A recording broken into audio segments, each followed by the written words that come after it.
I had a written budget for 2 years and still ended every month with credit card debt growing. Turns out a budget that looks right on paper can still fail completely in practice.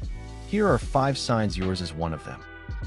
If your bank account balance ever genuinely shocks you, your budget is not working. A functional budget means you always know roughly what is there. Fix it. Check your balance 3 times a week until you are fully synced. Groceries, gas, and utilities going on a credit card every month.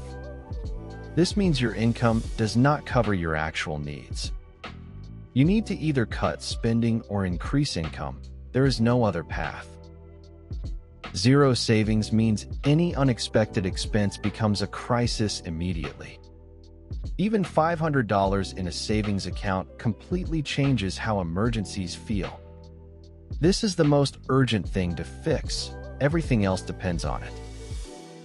Financial avoidance is extremely common and completely understandable. But every week you avoid it, the problem grows bigger.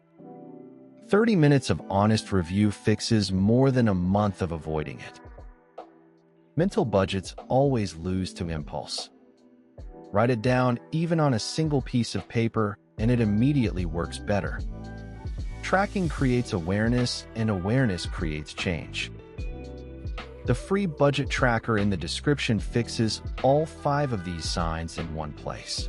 Download it from the link below and spend 30 minutes this weekend getting your numbers on paper. New tips Monday, Wednesday, and Friday.